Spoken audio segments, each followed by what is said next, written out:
পৃথিবীতে এমন একটা জায়গা আছে যেখানে গেলে তুমি বেঁচে ফিরে আসবে এর কোনো গ্যারান্টি নেই। না, এটা কোনো সিনেমার গল্প না, এটা বাস্তব। আর সেই জায়গাটার নাম নর্থ সেন্টিনেল আইল্যান্ড।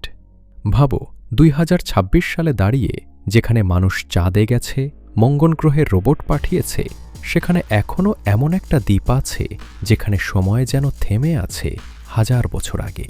এখানে থাকা মানুষগুলো জানেই না বাইরের দুনিয়ায় কি হচ্ছে, আর জানতেও চায় না। এই দ্বীপটা ভারতের আন্দামান সাগরের মধ্যে অবস্থিত। বাইরে থেকে দেখলে এটা একটা সাধারণ জঙ্গল ঘেরা দ্বীপ, কিন্তু এই নিরিবিলি জায়গার ভেতরেই লুকিয়ে আছে এক ভয়ঙ্কর রহস্য।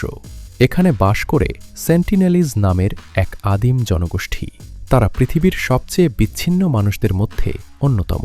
তারা বাইরের কারো সাথে যোগাযোগ করে না, আর কেউ তাদের কাছে যাওয়ার চেষ্টা করলেই তারা আক্রমণ করে।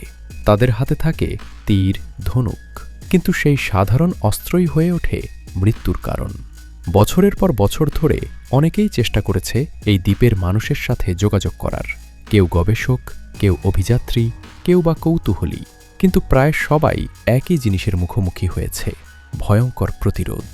১৯৭৪ সালে একটি ডকুমেন্টারি টিম এই দ্বীপে গিয়েছিল। তারা ভেবেছিল তারা হয়তো ইতিহাস তৈরি করবে, কিন্তু কিছুক্ষণের মধ্যেই তাদের দিকে তীর ছুঁড়ে আক্রমণ করা হয়। একজন ক্যামেরাম্যান গুরুতর আহত হয়। তাদের দ্রুত সেখান থেকে পালাতে হয়। এরপর ২০০৬ সালে ২ জন জেলে ভুল করে এই দ্বীপের খুব কাছে চলে যায়। তারা ভেবেছিল কিছু হবে না, কিন্তু পরদিন তাদের মৃতদেহ পাওয়া যায় সমুদ্র তীরে। আর সবচেয়ে ভয়ঙ্কর ঘটনা ঘটে ২০১৮ সালে। জন অ্যালেন চ নামের একজন আমেরিকান যুবক, যার স্বপ্ন ছিল এই উপজাতির সাথে যোগাযোগ করা। সে বিশ্বাস করত সে তাদের কাছে যাবে, তাদের সাথে বন্ধুত্ব করবে, তাদের বদলে দেবে। সে জানত এটা বিপজ্জনক, তবুও সে থামেনি। প্রথম দিন সে দূর থেকে কিছু উপহার রেখে আসে, কিন্তু কোনো সাড়া পায় না। দ্বিতীয় দিন সে একটু কাছে যায়, তখনই তার দিকে তীর ছোড়া হয়। তারপরও সে হাল ছাড়েনি। তৃতীয় দিন সে একাই নৌকা নিয়ে দ্বীপে যায়। তারপর কি হয়েছিল কেউ ঠিকভাবে জানে না। শুধু দূর থেকে দেখা যায় কিছু মানুষ তাকে ঘিরে ফেলেছে, আর তারপর সে আর কখনো ফিরে আসেনি।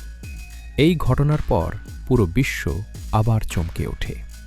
সবাই বুঝে যায় এই দ্বীপটা কোনো সাধারণ জায়গা না। ভারত সরকার এই দ্বীপের চারপাশে ৫ কিলোমিটার পর্যন্ত এলাকা পুরোপুরি নিষিদ্ধ করে দিয়েছে। এখানে যাওয়া আইনত অপরাধ। কিন্তু প্রশ্ন হল, কেন এই মানুষগুলো এত ভয় পায় বাইরের পৃথিবীকে? বিজ্ঞানীরা মনে করেন সেন্টিনেলিজ জনগোষ্ঠী হাজার হাজার বছর ধরে সম্পূর্ণ আলাদা অবস্থায় বেঁচে আছে। তারা কখনো আধুনিক মানুষের সাথে মিশেনি। তাদের শরীরে এমন কোনো রোগ প্রতিরোধ ক্ষমতা নেই যা আমাদের আছে। তাই যদি আমরা তাদের কাছে যাই, আমাদের সাধারণ ঠান্ডা কাশিও তাদের জন্য মারাত্মক হয়ে উঠতে পারে। তাই তারা বাইরের মানুষকে দেখে শুধু ভয় পায় না, তারা নিজেদের বাঁচানোর জন্য লড়াই করে। তাদের কাছে আমরা অপরিচিত, আর অপরিচিত মানেই বিপদ। আমাদের কি সত্যিই তাদের কাছে যাওয়া উচিত, নাকি তাদের মতো করেই ছেড়ে দেওয়া উচিত?